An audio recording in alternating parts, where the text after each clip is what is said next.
यानी कि same base रहे या फिर इक्वल बेस रहे। बस हमको देखना क्या है कि सेम पैरेलल लाइन के बीच में है तो इक्वल बेस रहे या फिर सेम बेस रहे, दोनों का एरिया मेरा इक्वल हो। देखिए फोर्थ थ्योरम जो है ये जस्ट फर्स्ट थ्योरम का कन्वर्स है, इसलिए यहाँ पे लिखा भी क्या हुआ है, थ्योरम 4 इक्वल टू कन्वर्स, यानी कि फर्स्ट थ्योरम जो बोलता है जस्ट उसका ये उल्टा है।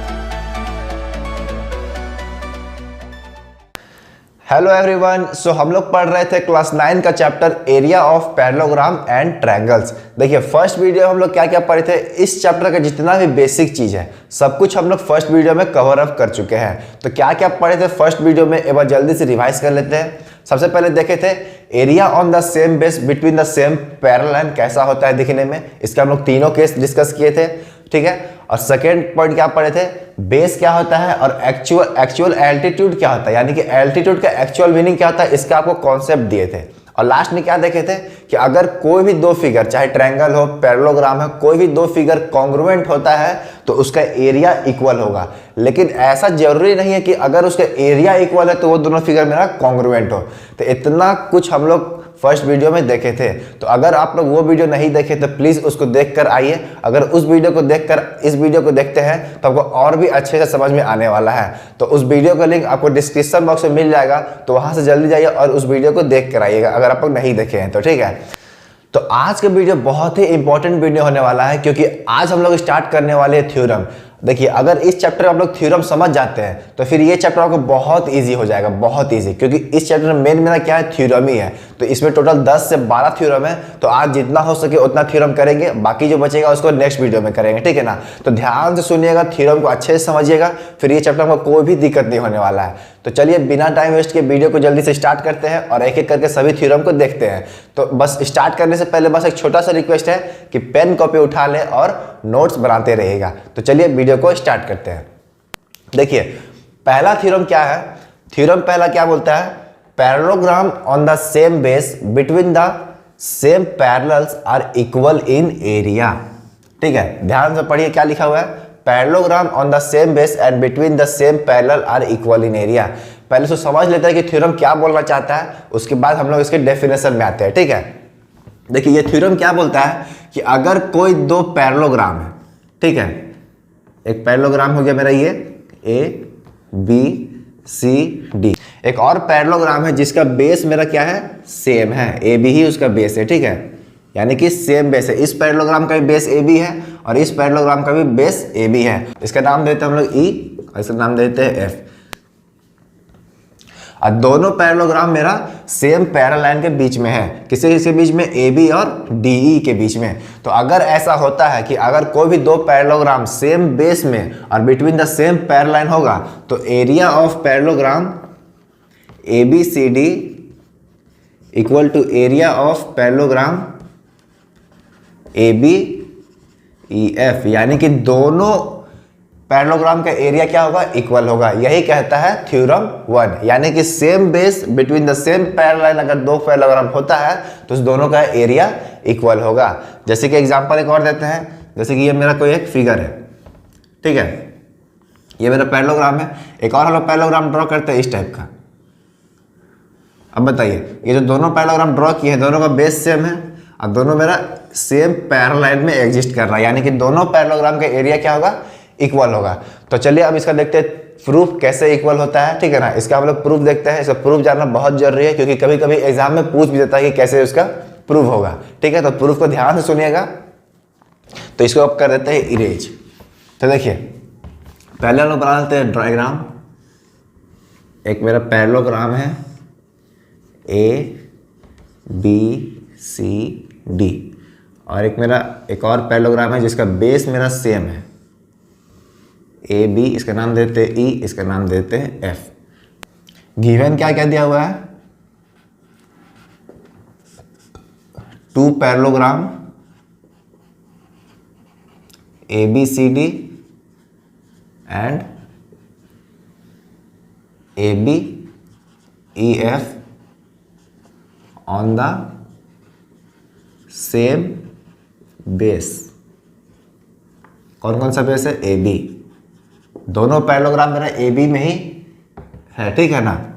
And between same parallel line. कौन कौन सा पैरेलल है? A B and D E. ठीक है, इतना चीज मैंने दिया हुआ है, यानी कि दोनों पैरेललोग्राम मेरा ए बी पे है और दोनों सेम पैरेलल लाइन के बीच में है। किसके बीच में? ए बी और डी ई के बीच में। ठीक है, आपको पिछला वीडियो में बताया था कि कैसे होता है same base between the same parallel line, इसलिए हम बोले थे कि पिछला वीडियो को देख कर आएगा तो आपको अच्छे से समझ में आएगा। ठीक है, अब देखिए प्रूफ क्या करना है। टू प्रूफ क्या करना है? एरिया ऑफ पैरेललोग्राम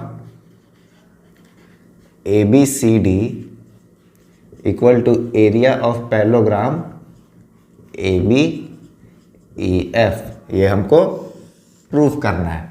ठीक है, अब देखिए इसका प्रूफ कैसे होगा, ध्यान से सुनिएगा। देखिए इस फिगर को ध्यान से देखिएगा। ठीक है ना, इसमें मेरा दो पैरेललोग्राम है A B C D, A B C D, और एक कौन सा पैरेललोग्राम है? A B E F. Total मेरा दो पैरेललोग्राम है। अब ध्यान सुनिएगा, क्या है? ए बी सी डी क्या है? मेरा पैरेललोग्राम है। अब पैरेललोग्राम का प्रॉपर्टी क्या होता है? अपोजिट साइड इक्वल होता है और पैरेलल होता है। तो यानी कि A B equal to D C लिख सकते हैं हम लोग, इसमें कोई दिक्कत? क्योंकि रीजन क्या दीजिएगा? A B C D parallelogram है। ठीक है, सेम उसी तरह ए बी ई एफ भी मेरा क्या है? पैरेललोग्राम है। तो इसमें मेरा अपोजिट साइड इक्वल होगा कि नहीं? ये वाला भी तो मेरा पैरेललोग्राम है, तो ये भी मेरा, इसमें भी अपोजिट साइड इक्वल होगा। तो यानी कि A B equal to F E लिख सकते हैं। यानी कि क्या हो जाएगा अब? A B equal to F E. इसको इक्वेशन 1 दे दीजिए और इसको इक्वेशन 2 दे दीजिए। अब देखिए दोनों से क्या मिलता है? A B equal to D C भी है, A B equal to F E भी है। दोनों को देखिएगा तो क्या मिलेगा? D C equal to F E. यानी क्योंकि डी सी भी मेरा ए बी की इक्वल है, एफ ई भी मेरा ए बी की इक्वल है, तो ये मेरा हो गया एक पार्ट। इसको ध्यान दीजिएगा। ठीक है, इसको नोट कीजिएगा, D C equal to F E. इतना समझ में आ गया? अब चलिए हम लोग आगे बढ़ते हैं। इसको अब इरेज करते हैं। इसको नोट डाउन नहीं किया तो इसको नोट डाउन कर लीजिए जल्दी से। ठीक है, चलिए इसको अब इरेज करते हैं। अब देखिए D C equal to F E आ गया। अब ध्यान दीजिएगा, हम लोग अब इस ट्रायंगल का बात करते हैं। In triangle A D F and triangle B E C. देखिए इस ट्रायंगल का बात करें, छोटा सा ट्रायंगल का बात कर रहे हैं और एक इस छोटा वाला ट्रायंगल का। ठीक है, इन दोनों ट्रायंगल को ध्यान से देखिएगा। अब देखिए ए बी सी डी मेरा क्या है? पैरेललोग्राम है, तो यानी कि अपोजिट साइड इक्वल होता है। तो यानी कि ये साइड और ये साइड को इक्वल दिखा सकते हैं, क्योंकि ए बी सी डी क्या है? मेरा पैरेललोग्राम है, तो अपोजिट साइड इक्वल होता है। तो A B equal to B C लिख सकते हैं। तो पहला क्या मिला हमको? A B equal to B C. ठीक है, अब आइए, अब आते हैं सेकेंड पैरेललोग्राम में। ए बी ई एफ मेरा क्या है? पैरेललोग्राम है। इसमें मेरा अपोजिट साइड इक्वल होगा कि नहीं? यानी कि ये इक्वल टू ये साइड होगा। तो क्या लिखेंगे हम लोग? A F equal to B E. ठीक है, अब दो तो इक्वल हो गया, अब थर्ड साइड इक्वल कैसे लगेगा? अब देखिए हम लोग D C equal to F E proof कर चुके हैं, यानी कि डी सी इक्वल टू क्या है? मेरा एफ ई है, यानी कि D C equal to F E है। अब देखिए क्या करेंगे? D C equal to F E है। अब क्या करेंगे? डी सी दोनों साइड से हम लोग एफ सी को माइनस कर देते हैं, यानी कि ये साइड भी एफ सी माइनस कर देंगे और ये साइड भी एफ सी को माइनस कर देंगे। यानी कि पहला क्या करेंगे? D C minus F C करेंगे। क्या करेंगे? D C minus F C, और इधर भी क्या करेंगे? F E minus F C. ठीक है, अब बताइए ये पूरा डी सी में से ये एफ सी को माइनस कर दिया तो सिर्फ छोटा वाला पार्ट बचेगा कि नहीं? तो यानी क्या लिखेंगे? D F. अब इक्वल टू, अब बताइए F E minus F C है, यानी कि ये पूरा एफ ई में से एफ सी को माइनस कर देंगे, सिर्फ छोटा वाला पार्ट बचेगा। ये पूरा एफ ई जो है इसमें ये वाला पार्ट को काट के अलग कर देते हैं, तो बचेगा सिर्फ मेरा सी। तो क्या लिखेंगे यहाँ पे? सी ई, यानी कि डी एफ इक्वल टू क्या आ गया? सी ई। तो हम लोग क्या लिख सकते हैं यहाँ पे? D F equal to C E. अब बताइए A B equal to B C हो गया, सॉरी यहाँ पे ए बी नहीं होगा, ए डी होगा। इसको यहाँ पे ध्यान दीजिएगा, ए डी होगा। ठीक है, तो A D equal to B C होगा, A D equal to B C एक हो गया। फिर क्या किया है? A F equal to B E, यानी कि A F equal to B E. ठीक है, और थर्ड क्या है मेरा? D F equal to DF equal to CE। अब बताइए दो ट्रायंगल लिए थे तो साइड साइड साइड से मेरा कॉन्ग्रुएंस प्रूव हो गया, यानी कि हेंस क्या लिखेगा, hence triangle ADF congruence to triangle BEC। ये प्रूव हो गया मेरा कि दोनों मेरा कॉन्ग्रुएंस है। और कल हम लोग क्या देखे थे कि अगर कोई भी दो फिगर कॉन्ग्रुएंस होता है तो यानी कि वो दोनों का एरिया इक्वल होगा। तो अब हम लोग क्या लिख सकते हैं यहाँ पे लिखते हैं, ध्यान दीजिएगा, area of triangle ADF equal to area of triangle BEC। इसमें कोई दिक्कत आपको? दोनों कॉन्ग्रुएंस था तो इसका मतलब दोनों का मेरा एरिया भी इक्वल होगा। अब हम लोग क्या करते हैं, दोनों साइड हम लोग इस वाले एरिया को ऐड कर देते हैं। ये जो बीच वाला जो एरिया है क्वाड्रिलेटरल ABCF, इसको हम लोग दोनों साइड ऐड कर लेते हैं। तो क्या होगा ऐड करने से, ध्यान से देखिएगा, area of triangle ADF plus area किसको ऐड करना है, क्वाड्रिलेटरल ABCF।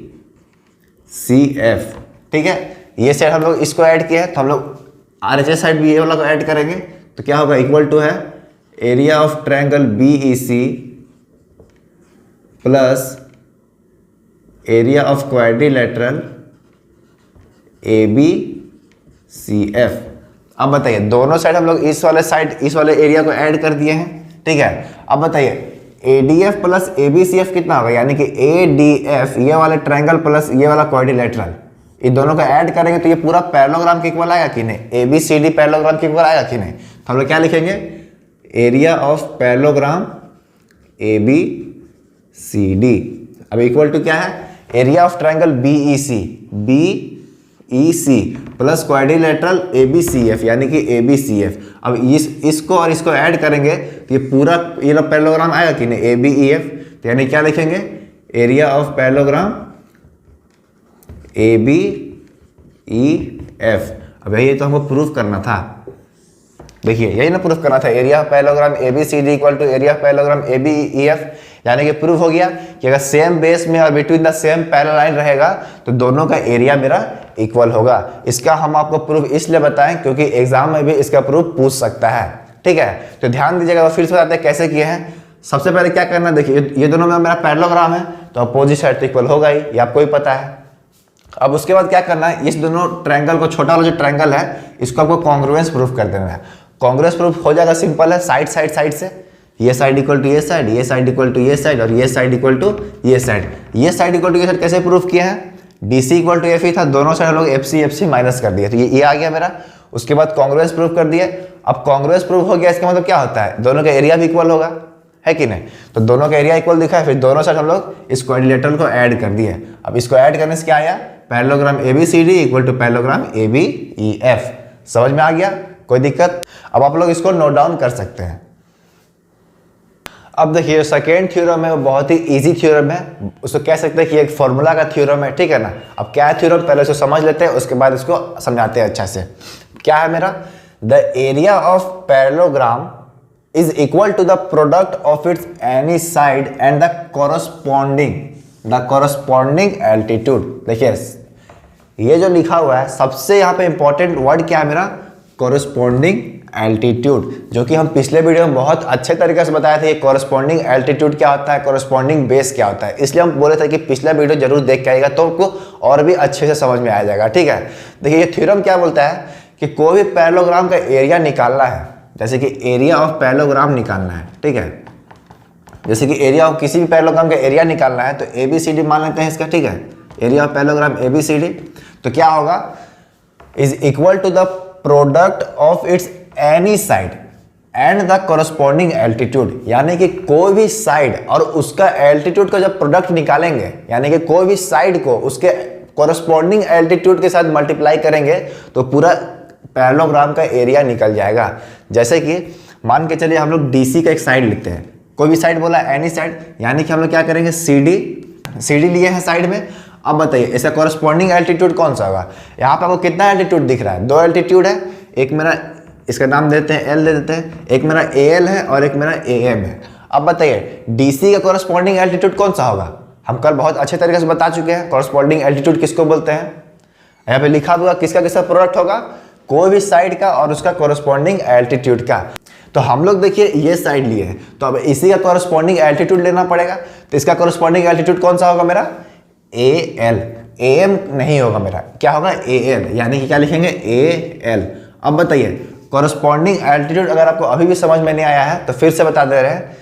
देखिए कोरस्पॉन्डिंग एल्टीट्यूड मतलब क्या होता है, जिस साइड को लिए हैं उसी साइड में अगर कोई भी लाइन मेरा 90 डिग्री बना रहा है, उसी साइड में अगर कोई भी लाइन मेरा 90 डिग्री फॉर्म करता है तो उसको बोलते हैं उस साइड का कोरस्पॉन्डिंग एल्टीट्यूड। देखिए आप लोग तो सुनेंगे एल्टीट्यूड का मतलब क्या होता है, 90 डिग्री फॉर्म करना, यही ना सुने हैं। 90 डिग्री तो यहाँ भी फॉर्म कर रहा है, 90 डिग्री यहाँ भी फॉर्म कर रहा है, तो इस दोनों में से एल्टीट्यूड कौन सा होगा, पागल दोनों मेरा एल्टीट्यूड होगा, दोनों मेरा एल्टीट्यूड है। लेकिन हम बोलना क्या चाह रहे हैं, AL is the corresponding altitude of side DC, AM is the corresponding altitude of side BC। समझ में आया क्या बोलना चाह रहे हैं, ये AL किसका कोरस्पॉन्डिंग एल्टीट्यूड होगा, DC का, ये AM किसका कोरस्पॉन्डिंग एल्टीट्यूड होगा, BC का। समझ में आया। तो हम लोग साइड CD लिए हैं तो हमको एल्टीट्यूड कौन सा लेना पड़ेगा, AL। समझ में आया। अगर हम लोग साइड लेते हैं BC, कौन सा साइड लेते हैं, BC, साइड BC लेते तब हम लोग कौन सा एल्टीट्यूड लेते हैं, इसका कोरस्पॉन्डिंग एल्टीट्यूड कौन सा है, AM, तब हम लोग लेते हैं यहाँ पे AM। अब समझ में आया क्या बोलना चाह रहा था ये थ्योरम।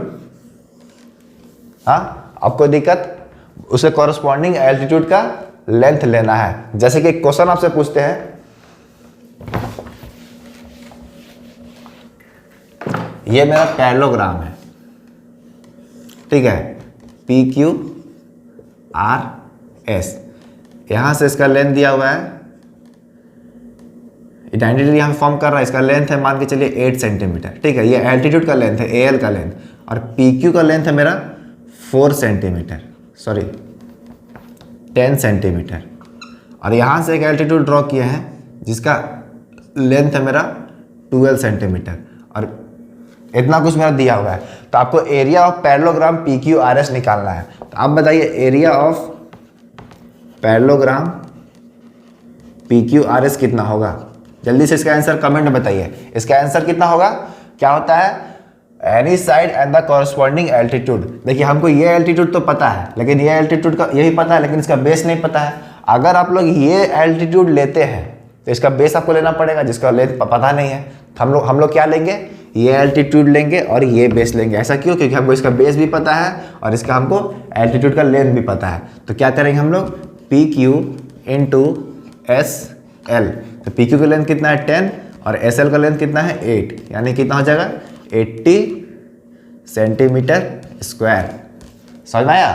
तो यही बोलता है थ्योरम मेरा 2 कि कोई भी पैरेललोग्राम का एरिया कितना होता है, एनी साइड और उसके कॉरस्पॉन्डिंग एल्टीट्यूड का प्रोडक्ट। समझ में आ गया।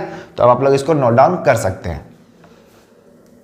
अब देखिए जो थर्ड थ्योरम है ना, ये फर्स्ट थ्योरम से कुछ कुछ सिमिलर है, बहुत ज़्यादा सिमिलर नहीं है, बस थोड़ा बहुत सिमिलर है। तो क्या कहता है थर्ड थ्योरम, पहले इसको देख लेते हैं। क्या है, parallelogram on the equal base and between the same parallel line are equal in area. अब आप सोच रहे हैं सर फर्स्ट थ्योरम में तो यही बोलता है, नहीं, फर्स्ट थ्योरम में था मेरा यहाँ पे सेम बेस, और इस क्वेश्चन में इस थ्योरम में मेरा क्या है, इक्वल बेस। सेम बेस और इक्वल बेस में बहुत अंतर होता है। जैसे कि ये मेरा AB है, ठीक है, जिसका लेंथ है 4 सेंटीमीटर, और एक और हम लोग पैरेललोग्राम बनाते हैं। जैसे यहाँ से एक पैरेललोग्राम बन गया, ठीक है, मान के चलिए यहाँ से एक पैरेललोग्राम बन गया, एक और पैरेललोग्राम बनाते हैं। सेम, दोनों का बेस मेरा सेम लाइन में ही है, यानी कि सेम लाइन पे ही एक के ऊपर एक है दूसरा बेस, ठीक है। अब इक्वल बेस क्या होगा, जैसे कि ये ABCD है, ये पैरेललोग्राम मेरा AB हो गया, CD हो गया। एक और पैरेललोग्राम बनाते हैं, इसका लेंथ मान के चलिए 4 सेंटीमीटर है, तो इसका भी लेंथ 4 सेंटीमीटर होगा, तो इसे क्या बोलेंगे, इक्वल बेस। और यहाँ पे मेरा क्या था, सेम बेस, यानी कि जस्ट उस बेस के ऊपर दूसरा बेस। और इसमें मेरा क्या है, जितना लेंथ AB का है, जितना लेंथ इस वाले बेस का है, उतना ही लेंथ मेरा इस वाले बेस का भी है, यानी कि दोनों का बेस का लेंथ इक्वल है। तो क्या बोलेंगे, इक्वल बेस, ना कि सेम बेस। सेम बेस यहाँ पे बोलेंगे, इक्वल बेस हम लोग यहाँ पर बोलेंगे। समझ में आएगा डिफरेंस, ठीक है। अब देखिए, अब समझिएगा क्या बोलता है थ्योरम। देखिए इसको ना प्रूफ करने का जरूरत नहीं है, बस समझ लीजिए थ्योरम क्या बोलता है। प्रूफ करने हम लोग जो फर्स्ट थ्योरम जो प्रूफ किए थे, बस वही थ्योरम क्वेश्चन में पूछता है। ये सब बस आपको जानने की जरूरत है, प्रूफ करने की जरूरत नहीं है। क्या बोलता है, जैसे कि मेरा ये पैरेललोग्राम है, मान के चलिए ABCD, ठीक है। ABCD क्या है, मेरा पैरेललोग्राम है। एक और पैरेललोग्राम है PQRS,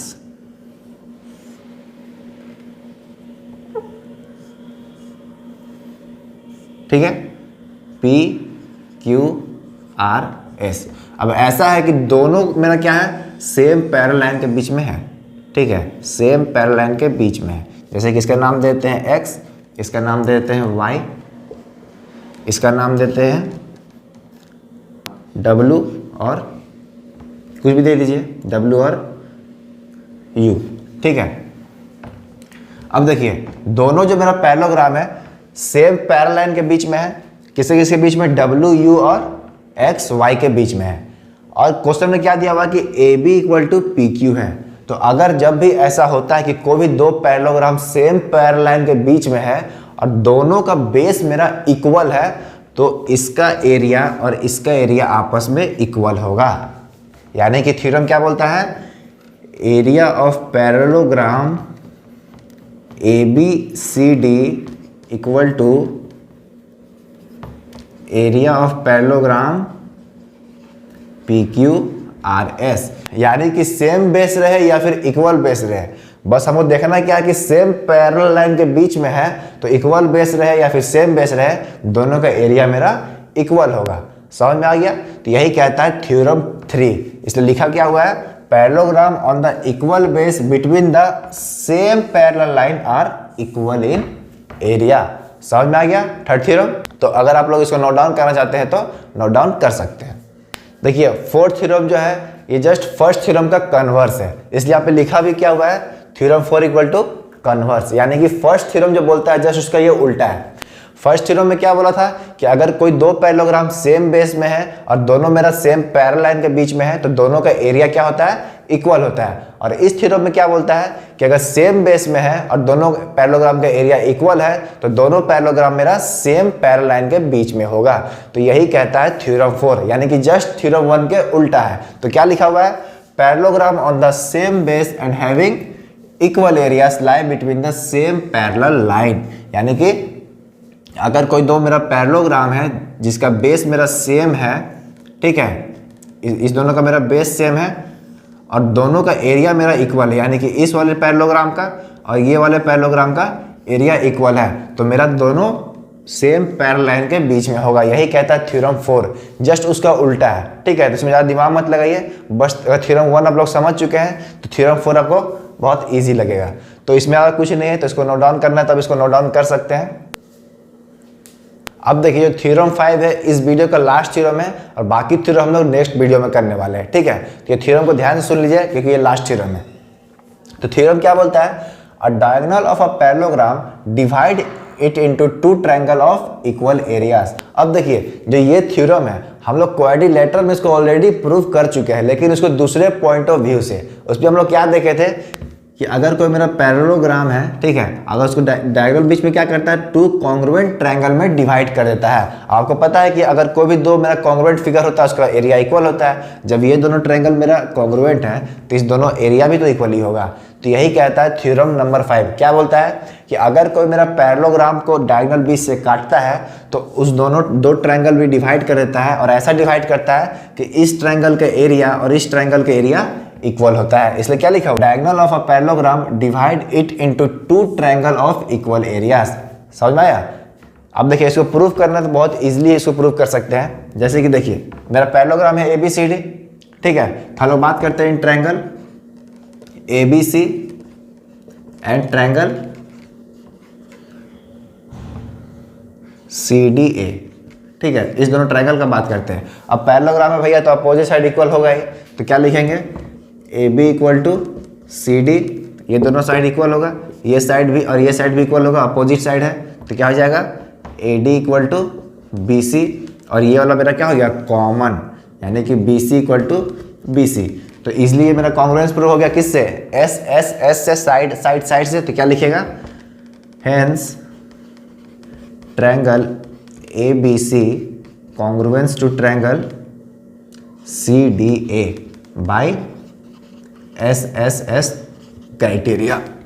आपको हम ऑलरेडी बता चुके हैं कि अगर कोई दो फिगर कॉन्ग्रुएंट होता है तो उसका एरिया इक्वल होगा। तो इससे क्या प्रूव हुआ, area of triangle A B C equal to area of triangle C D A. समझ में आया?